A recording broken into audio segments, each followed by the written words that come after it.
बिस्मिल्लाहिर्रहमानिर्रहीम। आज का हमारा टॉपिक है फर्स्ट वीक ऑफ डेवलपमेंट। जब फर्टिलाइजेशन हो गई तो फर्टिलाइजेशन के बाद डेवलपमेंट कैसे स्टार्ट हुई, कैसे जो है वो एक फीटस बनने की तरफ जो है, एक बच्चा बनने की तरफ जो है वो सारे का सारा प्रोसेस कैसे स्टार्ट हुआ, किस पॉइंट से स्टार्ट हुआ और कैसे कैसे जो है वो इवेंट्स आगे की तरफ गए। तो हमें स्टार्ट से पता है कि हमारे पास जब फर्टिलाइजेशन हो रही थी तो वो किस जगह पे हो रही थी। वो एम्पुला रीजन था, उस एम्पुला रीजन के अंदर एग वेट कर रहा था स्पर्म का, और इस पॉइंट के ऊपर जो है वो फर्टिलाइजेशन हुई थी। तो फर्टिलाइजेशन के इस पॉइंट से आगे की तरफ अब मूव करना है, क्योंकि अल्टीमेट जो डेस्टिनेशन है वो इस स्ट्रक्चर की, जिसे अभी हमने फर्टिलाइज्ड ओवम कहा है, इस फर्टिलाइज्ड ओवम की अल्टीमेट डेस्टिनेशन डेफिनेटली फ्लॉपियन ट्यूब तो नहीं है, ना ही एम्पुला है। तो इसकी अल्टीमेट डेस्टिनेशन तो यूट्रस है, जहाँ में इसने ग्रो करना है। तो सबसे पहले ये होता है कि जब मेल प्रोन्यूक्लियस और फीमेल प्रोन्यूक्लियस मिल जाते हैं आपस के अंदर, तो वो एक सेल बनाते हैं, सिंगल सेल बनाते हैं 46 क्रोमोसोम्स का, जिसे हम क्या बोलते हैं, जिसे हम जाइगोट बोलते हैं। ये जाइगोट सिंगल सेल मैस होता है। तो इस जाइगोट के बनने के बाद से माइटोटिक डिवीजन का प्रोसेस स्टार्ट होता है। इस जाइगोट के बनने के बाद से माइटोटिक डिवीजन का जो प्रोसेस है वो सारे का सारा स्टार्ट होना है, और एक सेल ने दूसरे सेल के अंदर डिवाइड होना है। यानी कि अगर एक ये सेल था तो इस एक सेल के बाद ये एक जाइगोट का सिंगल सेल जो है ये कितने में डिवाइड हो गया, ये दो में डिवाइड हो गया। इस सेल के डिवाइड होने के प्रोसेस को हमने बोला क्लीवेज। सेल के डिवाइड होने के प्रोसेस को हमने क्या बोला, क्लीवेज बोला। और ये जब एक सेल दूसरे सेल के अंदर डिवाइड हुआ तो ये कौन सी क्लीवेज थी, ये फर्स्ट क्लीवेज थी। फर्स्ट क्लीवेज के अंदर क्या हुआ, एक सेल दो में डिवाइड हुआ, और उसके बाद यही वाला सेल दो की बजाय कितने में डिवाइड हुआ, चार के अंदर डिवाइड हुआ। दो की बजाय किस में डिवाइड हुआ, चार के अंदर डिवाइड हुआ। जब ये चार के अंदर डिवाइड हुआ तो अब जो क्लीवेज की स्टेज थी ये सेकंड क्लीवेज थी। यानी फर्स्ट क्लीवेज के अंदर जाइगोट का एक सेल एक से दो में डिवाइड हुआ, और दूसरी स्टेज के अंदर दो से चार में डिवाइड हुआ। अब आप देखें कि इसके अंदर क्या है कि जो डॉटर सेल है वो पेरेंट सेल से बहुत छोटा है। लेट्स सपोज अगर मैं बोलूं कि फर्स्ट क्लीवेज के अंदर से पहले ये वाला जो सेल था ये क्या था, ये पेरेंट सेल था, और इस पेरेंट सेल का ये क्या था, ये डॉटर सेल था, ये डॉटर सेल था। तो ये जो डॉटर सेल है ये वाला, ये पेरेंट सेल से क्या है, साइज के अंदर छोटा है। और अब सेकंड क्लीवेज के लिए, ये जो सेकंड क्लीवेज हुई तो ये जो डॉटर सेल है, ये इस डॉटर सेल का जो है ये वाला सेल, ये पेरेंट सेल था, तो इनका साइज़ इनसे छोटा था। तो यहाँ पर हमारे पास एक चीज़ आती है कि डिफरेंस जो है वो क्या है हमारे पास, क्लीवेज के अंदर और माइटोसिस के अंदर जो है वो डिफरेंस क्या है। क्लीवेज के अंदर एक्चुअली ये होता है कि हमेशा हमेशा जो है वो क्या होता है कि डॉटर सेल का साइज़ जो है वो पेरेंट सेल के साइज़ से क्या होता है, छोटा हो जाता रहता है। जितनी डिवीजन आगे की तरफ होती जाएगी वो सेल फर्दर टाइनी होता जाएगा, मज़ीद छोटा होता जाएगा। जबकि माइटोसिस के अंदर क्या होता है, सेल की जो डिवीजन होती है वो इक्वल साइज़ के ऊपर होती है। वो किस पे होती है, वो बिल्कुल इक्वल साइज़ के अंदर होती है, उसके अंदर सेल चेंज नहीं होते। तो अभी तक आपने देखा, जब तक ये सेकंड जो क्लीवेज थी, सेकंड क्लीवेज के बाद जो सेल डिवाइड हुए थे, ये सेल डिवाइड थे और आपस में दूर दूर पड़े हुए थे। लेकिन अब सेल का साइज़ उतना ही है, अब उसके अंदर मज़ीद सेल डिवाइड हो रहे हैं। तो फोर के बाद जो हमारे पास फोर सेल स्टेज थी, इस फोर सेल स्टेज के बाद जो फर्दर जो डिवीजन हुई, जिसे हमने क्या बोला कि ये थर्ड क्लीवेज है। थर्ड क्लीवेज के बाद सेल्स क्या हो गए, एट के अंदर डिवाइड हो गए। अब यहाँ पर ये जब एट के अंदर डिवाइड हुए तो ये एट के अंदर डिवाइड होकर सेल क्या हो गए, थोड़ी क्लोजली पैक हो गए। थोड़ा क्या हुए, क्लोजली पैक्ड हो गए, एक दूसरे के मज़ीद करीब आ गए। तो इसे हम कहेंगे कि एक बेसिकली इसने कॉम्पैक्ट बॉल की जो है वो शक्ल इख्तियार कर ली है। तो ये एक दूसरे के बिल्कुल करीब आ गए। तो ये हमारे पास थर्ड डिवीज़न थी। इसके बाद क्या होता है, थर्ड डिवीज़न के बाद हमारे पास फोर्थ डिवीज़न होती है, फोर्थ क्लीवेज होती है। फोर्थ क्लीवेज जो है अप्रॉक्सीमेटली ये फोर्थ डे के ऊपर हो रही होती है कंसेप्शन के। तो ये इसमें क्या होता है, 8 सेल स्टेज के बाद जो है वो आती है 16 सेल स्टेज। कौन सी स्टेज आती है, 16 सेल स्टेज। इस 16 सेल स्टेज के अंदर क्या होता है, जो हमारे पास स्ट्रक्चर होता है वो सारे का सारा जो है वो 16 सेल्स के ऊपर मुश्तमिल होता है। और इस 16 सेल्स के स्ट्रक्चर को हम क्या बोलते हैं, मोरूला। इस 16 सेल के स्ट्रक्चर को हम क्या बोलते हैं, मोरूला। ये हमारे पास मोरूला जो है ये, इससे बेसिकली आगे की तरफ इब्तदा होनी है सारी चीज़ों की। ठीक है, तो अभी तक हमने पढ़ा कि जो जाइगोट था वो सिंगल सेल से 2 में डिवाइड हुआ, 2 से 4 में, 4 से 8 में और 8 से 16 में। और 16 सेल स्टेज में क्या बोला हमने, इसको मोरूला बोला। अब ये डिवीजन हो कहाँ पे रही थी, ये सारा प्रोसेस यहाँ से स्टार्ट हुआ था। यहाँ से जब स्टार्ट हुआ था तो इस प्रोसेस के अंदर क्या था, इसने अब आगे की तरफ मूव करना था। इस स्ट्रक्चर ने, जो हमारे पास जाइगोट था, इस जाइगोट ने मूव करना था टुवर्ड्स द यूट्रस। तो यूट्रस की तरफ मूव करने के लिए इसने एक बड़े ही नैरो पैसेज से गुजरना था, जिस नैरो पैसेज को हमने क्या बोला, यूटेराइन ट्यूब। सो ये यूट्राइन ट्यूब से इसने जो है ये पैसेज ने गुजरना है, इसने फर्टिलाइज्ड ओवम ने गुजरना है, जिसे हमने जाइगोट बोला। तो अब ये यहाँ से कैसे गुजरेगा, कुछ स्पेशलाइज्ड सेल्स मौजूद होते हैं जिसमें हेयर लाइक प्रोजेक्शंस होती हैं छोटी छोटी, जिन्हें हम सिलिया बोलते हैं। तो ये सिलिया जो है ये फ्लॉपियन ट्यूब्स के अंदर बिल्कुल छोटी छोटी हेयर लाइक प्रोजेक्शंस मौजूद होती हैं। तो ये क्या करती हैं, ये टू एंड फ्रो मूवमेंट करती हैं, कभी आगे की तरफ और कभी पीछे की तरफ। तो ये जो हमारा जो जाइगोट था, जो अब जो है बेसिकली क्लीवेज के प्रोसेस के अंदर था, तो मोरूला बना, तो वो हमारे पास आगे की तरफ मूव भी हो रहा था और डिवाइड भी हो रहा था।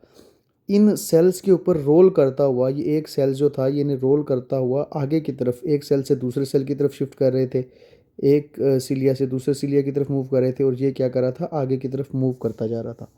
यानी कि इसकी प्रोसेस जो है वो एम्पुला से स्टार्ट हुआ, एम्पुला से स्टार्ट हुआ, और एम्पुला से स्टार्ट होने के बाद ये जो है ये इन सारे प्रोसेस से गुजरता हुआ ये यूट्राइन कैविटी के बिल्कुल पास पहुंच गया, जहाँ पे इंटस्टिशियल पार्ट था वहाँ पे पहुंच गया। जब ये मुरूला बना और ये इंटस्टिशियल पार्ट के बिल्कुल पास पहुंच गया फोर्थ डे पे, यानी कि हम बोलेंगे कि फोर्थ डे के ऊपर ही ये मोरूला बना, फोर्थ डे के ऊपर ही ये 16 सेल स्टेज में आया, और इसी डे पे ये जो है यूट्राइन कैविटी के बिल्कुल एंट्रेंस के बिल्कुल करीब पहुंच गया। अब इसकी मूवमेंट में जो किरदार अदा किया इस जाइगोट की मूवमेंट के अंदर, वो दो चीज़ों ने किया। एक तो हमारे पास सिलिया की मूवमेंट थी, और दूसरी चीज़ जो थी वो हमारे पास वो यूट्राइन ट्यूब की कॉन्ट्रैक्शंस थी। जिस तरह पेरिस्टाल्टिक मूवमेंट होती है, इसी तरह बड़ी माइनर सी अमाउंट के अंदर, बड़ी छोटी सी अमाउंट के अंदर यूट्राइन ट्यूब की, या फ्लॉपियन ट्यूब जिसे हम कहते हैं, उसकी कॉन्ट्रैक्शंस होती हैं। और इन कॉन्ट्रैक्शंस की वजह से अंदर मौजूद जो हमारे पास जाइगोट होता है वो आगे की तरफ मूव करता रहता है। ठीक है, तो जब ये 16 सेल स्टेज के ऊपर पहुंचता है, तो ये 16 सेल के अंदर पहुंचता है, तो इसके अंदर जो है जो सेल्स होते हैं वो दो तरतीबें बना लेते हैं। एक सेल क्या होते हैं, एक वो सेल्स होते हैं जो बाहर की तरफ लाई किए होते हैं, जिन्होंने एंड पे एक किस्म की जो है वो दीवार बनाई हुई होती है। ये एक पेरिफ्री बना ली उसकी, बिल्कुल साइड्स पे इकट्ठे हो गए। और कुछ सेल्स जो हुए वो कुछ सेल्स क्या करते हैं, इसके इसके सेंटर के अंदर जमा हो जाते हैं। कुछ सेल्स इसके सेंटर के अंदर जमा हो जाते हैं। अब ये दो स्ट्रक्चर जो है हमारे पास क्या हो जाते हैं, बन जाते हैं, और ये सारे के सारे जूना पेलिसुडा के अंदर होते हैं। ठीक है, ये हमारे पास सारे का सारा जो है वो स्ट्रक्चर बना होता है। इस पूरे को ब्लास्टोसिस्ट कहते हैं। और इस सॉरी, अभी ये ब्लास्टोसिस्ट नहीं बना, अभी ये मोरूला है। अभी ये क्या है, मोरूला है। तो जैसे ही फोर्थ डे के ऊपर, जैसे ही फोर्थ डे के ऊपर ये यूट्राइन कैविटी के अंदर एंटर किया, तो यूट्राइन कैविटी के अंदर मौजूद सेक्रीशंस, यूट्राइन कैविटी के अंदर जो मौजूद सेक्रीशंस थी, वो सेक्रीशंस जो है वो इन वॉल्स के थ्रू, इनकी इंट्रा सेलुलर स्पेसिस के थ्रू इसके अंदर जमा होना शुरू हो जाती हैं और इस सेल को क्या कर देती हैं, ये थोड़ा सा बढ़ा देती हैं, इसका साइज़ बढ़ा देती हैं। तो अल्टीमेट जो इसकी फेट होती है वो क्या होती है कि ये जो पेरिफेरी के ऊपर मौजूद सेल्स थे, ये साइड के ऊपर अलाइन कर जाते हैं और थोड़ा सा एक दूसरे से दूर दूर हो जाते हैं। ठीक है, ये क्या हो जाते हैं, साइड्स के ऊपर अलाइन हो जाते हैं। और ये साइड्स के ऊपर जो अलाइंड सेल्स थे, इनको हम बोलते हैं ट्रोफोब्लास्ट। इनको हम क्या बोलते हैं, ट्रोफोब्लास्ट्स। और कुछ सेल्स जो अंदर की तरफ जमा थे, अब क्योंकि बाकी सारी जगह से क्या आ गया, बाकी सारी जगह से तो फ्लूइड आ गया, फ्लूइड आ गया यूट्राइन कैविटी के अंदर, और उसने यूट्राइन कैविटी के अंदर यहाँ पे सारे का सारा यूट्राइन कैविटी का जो फ्लूइड था वो इसके अंदर आ गया, मोरूला के अंदर, और इसको सारा फ्लूइड से भर गया। तो बाकी जो सेल सेंटर के अंदर थे, अब वो सेंटर से क्या हो जाएंगे, किसी एक साइड के ऊपर शिफ्ट हो जाएंगे। सेंटर से क्या होंगे, किसी एक साइड के ऊपर शिफ्ट हो जाएंगे। तो वो किसी एक साइड के ऊपर शिफ्ट हो जाते हैं, और इसे हम बोलते हैं यूजली तौर पे आम लैंग्वेज के अंदर ICM, इनर सेल मैस। इसे हम क्या बोलते हैं, इनर सेल मैस। ये इनर सेल मैस है, इसे हम जो है वो मोर सोफिस्टिकेटेडली एम्ब्रियोब्लास्ट भी बोलते हैं, एम्ब्रियोब्लास्ट भी बोलते हैं। ठीक है, और इस पूरे के पूरे स्ट्रक्चर को, जिसके अंदर अब फ्लूइड बना हुआ है और जिसकी साइड ट्रोफोब्लास्ट की बनी हुई है, और जिसके एक पोल के ऊपर जो है वो हमारे पास इनर सेल मैस या एम्ब्रियोब्लास्ट है, और अंदर की तरफ उसके फ्लूइड है, इस पूरे स्ट्रक्चर को हम ब्लास्टोसिस्ट बोलते हैं। इस पूरे स्ट्रक्चर को हम क्या बोलते हैं, ब्लास्टोसिस्ट। ये ब्लास्टोसिस्ट हमारा इनिशियल पॉइंट है जहाँ से फीटस की आगे ग्रोथ होनी है।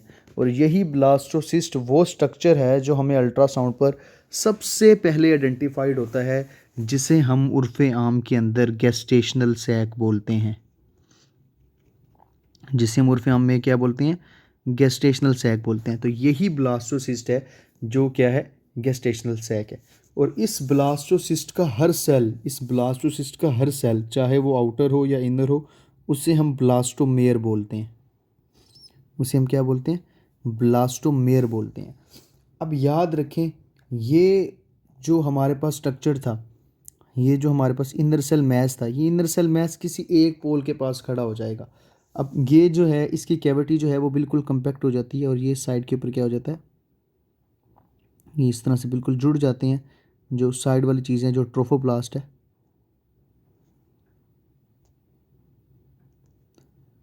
ठीक है, ये ट्रोफोप्लास्ट एक दूसरे के साथ बिल्कुल कंबाइन हो गए, ताकि मज़ीद सिक्रीशंस जो हैं वो यूट्रस के अंदर, यूट्राइन जो सिक्रीशंस हैं वो इसके अंदर एंटर ना हो सकें। और इसके अंदर की तरफ मौजूद है हमारे पास, किसी एक पोल के पास एक ये जो है वो मैस मौजूद है, और इसे हमने क्या बोला, इनर सेल मैस या एम्ब्रियोब्लास्ट। अब जिस पोल के पास, जिस ब्लास्टोसिस्ट के जिस पोल पे एम्ब्रियोब्लास्ट पड़ा होता है, उसे उसे हम कहते हैं एम्ब्रियोनिक पोल। उसे हम क्या बोलते हैं, एम्ब्रियोनिक पोल। और वो पोल जिस पर एम्ब्रियोनिक पोल नहीं पड़ा होता, बल्कि उससे अपोजिट होता है, उसे एब एम्ब्रियोनिक पोल बोलते हैं। उसे एब एम्ब्रियोनिक पोल बोलते हैं।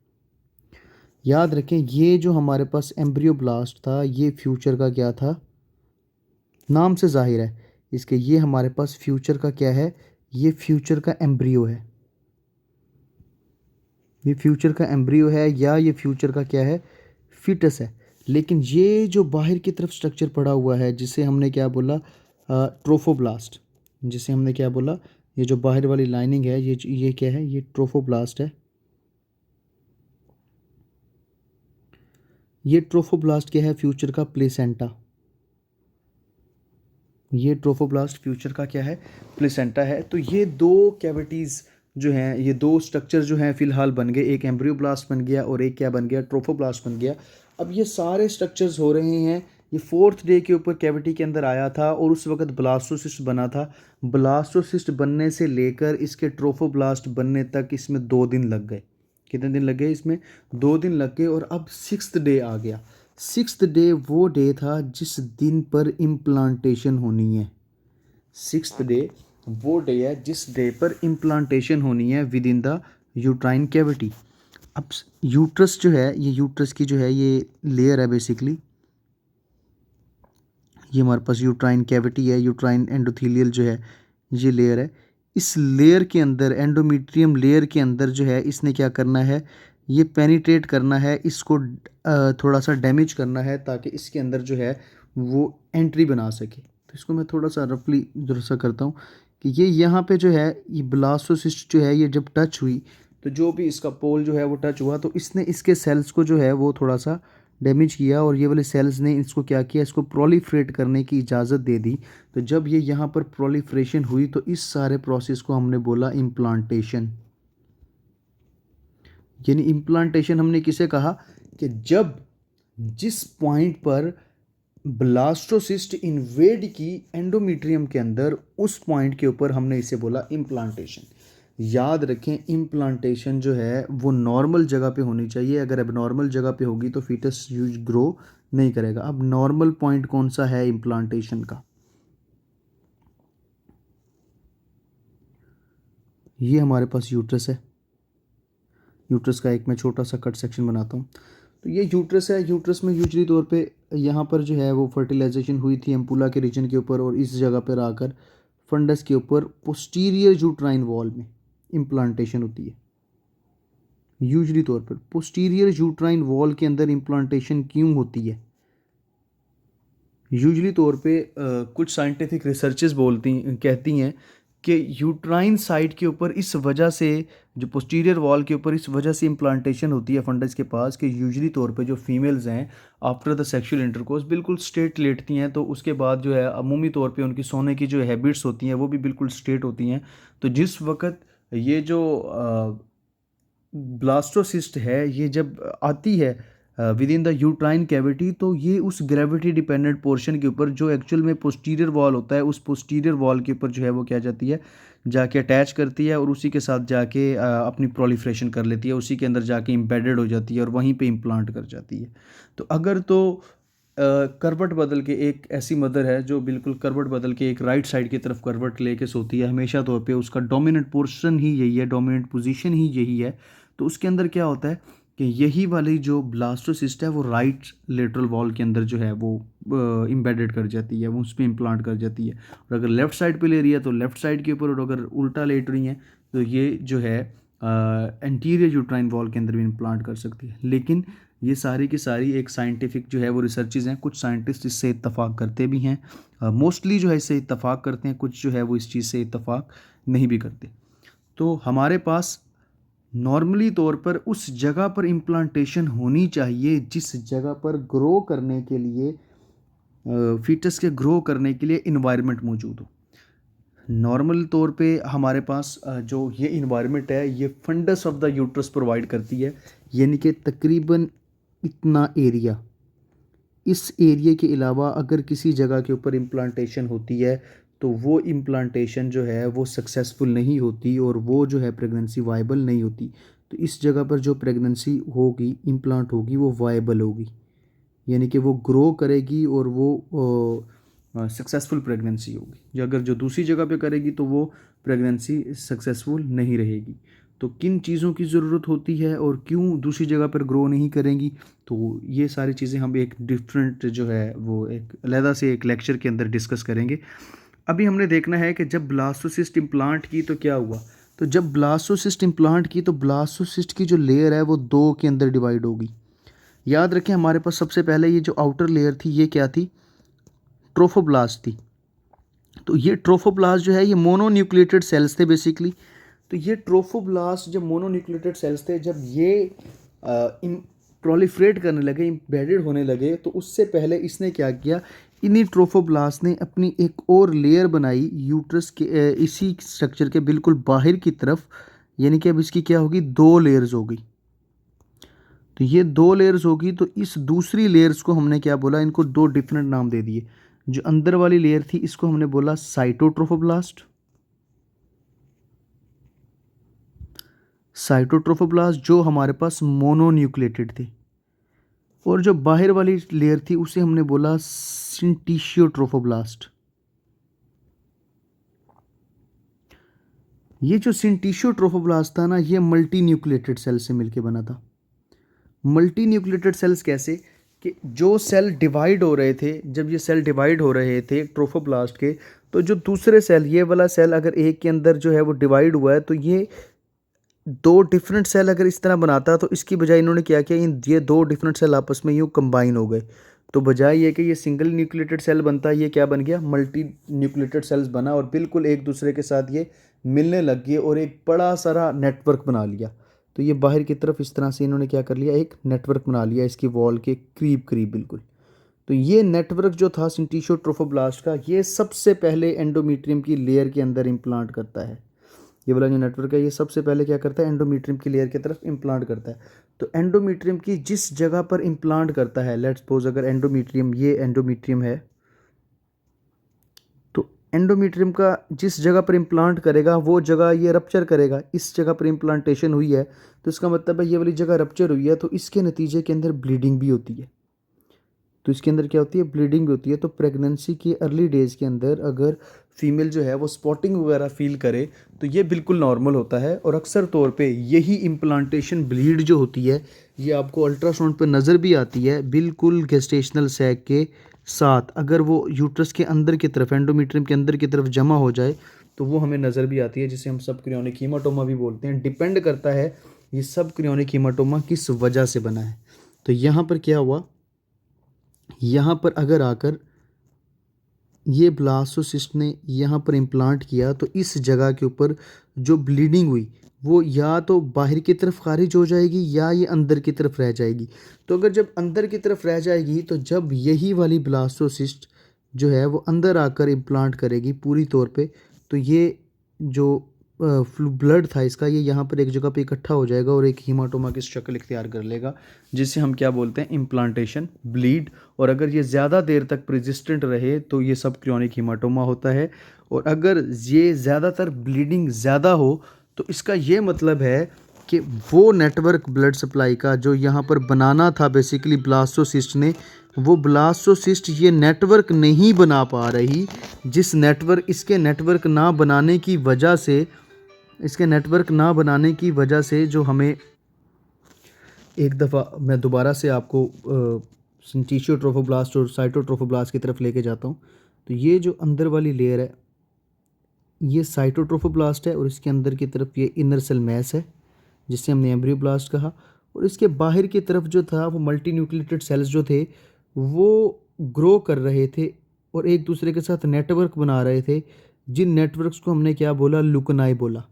जिन नेटवर्क्स को हमने क्या बोला, लुकनाई बोला। और ये जो लुकनाइज थे, ये लुकनाई क्या कर रहे थे, जो मैटरनल ब्लड सर्कुलेशन थी, जो मैटरनल ब्लड सर्कुलेशन थी, ये उसके साथ जो है वो एक कम्बिनेशन बना रहे थे। और इस ब्लड सर्कुलेशन के नतीजे के अंदर यूट्रो प्लेसेंटल सर्कुलेशन डेवलप हो रही थी। क्या डेवलप हो रही थी, इसकी वजह से यूट्रो प्लेसेंटल सर्कुलेशन डेवलप हो रही थी। और इस यूट्रो प्लेसेंटल सर्कुलेशन का डेवलप होना बहुत ज़्यादा ज़रूरी है, ताकि जो है हमारे पास ब्लास्टोसिस्ट जो है वो फर्दर ग्रो कर सके और इसके अंदर का जो फीटस है वो वाइबल हो सके।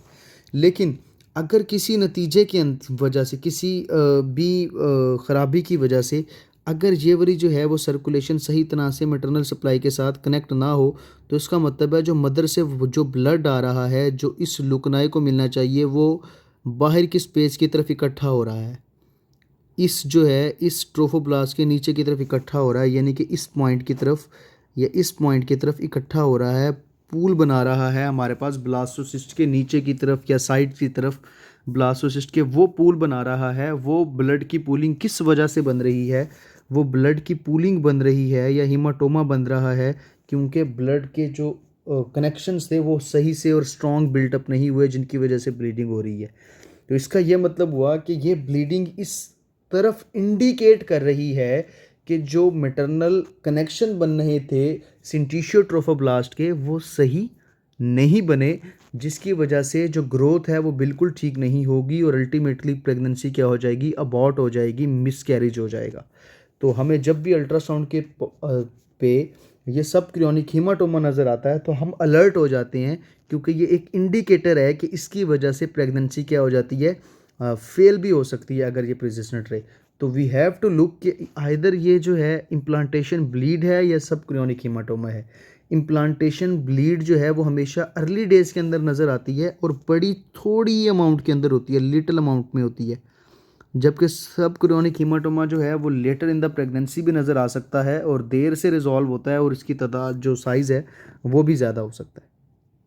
ठीक है, तो ये इम्प्लांटेशन जो थी और जो यूट्रोप्लेसेंटर सर्कुलेशन थी, ये जब हमारे पास डेवलप हो रही थी, तो ये डेवलप होते होते हमारे पास जो है वो 8वें से जो है वो 10वें दिन तक का जो है जो ये जो टाइम है, ये सारे का सारा जो है ये इसी के अंदर जो है वो लग जाता है। सारे का सारा जो टाइम पीरियड है कि ये सारे की सारी यूट्रोप्लेसेंटर सर्कुलेशन डेवलप हो रही है, ल्यूकेनाइज डेवलप हो रहे हैं। तो ये सारे की सारी जो हमने आज पढ़ी, तो ये सारी की सारी क्या थी, ये फर्स्ट वीक ऑफ डेवलपमेंट थी पूरी की पूरी। फर्स्ट वीक ऑफ डेवलपमेंट के अंदर हमने क्लीवेज के प्रोसेस से लेकर ब्लास्टोसिस्ट की फॉर्मेशन और ब्लास्टोसिस्ट की फॉर्मेशन से लेकर ब्लास्टोसिस्ट की इम्प्लांटेशन तक का सफ़र पड़ा कि किस तरीके से इम्प्लांटेशन हो रही है, क्या क्या प्रोसीजर्स हो रहे हैं, इम्प्लांटेशन के नतीजे के अंदर जो चीज़ें हो रही हैं वो हमें कैसी नज़र आती हैं और उनकी सीक्वेंस क्या है और किस तरीके से है। तो ये बहुत इम्पॉर्टेंट है इस लेवल के ऊपर अंडरस्टैंड करना, ताकि अगर हमें कोई स्नोग्राफिक साइन नज़र आता है इससे मिलता जुलता इन स्टेजेस के ऊपर, तो हम अर्ली पॉइंट के ऊपर ही स्टार्ट के अंदर ही जो है वो वार्न कर सकते हैं पेशेंट को, ये बता सकते हैं कि ये कंडीशन एक्चुअल चल रही है, ताकि अपने डॉक्टर को वो कंसल्ट करे और उसका जो है वो सदेबाप करे। तो होपफुली आज का लेक्चर आप लोगों को समझ आया होगा। तो अगर आप लोगों के कोई क्वेश्चंस हैं तो वो मुझे कमेंट्स में ज़रूर बताएं। Thank you so much.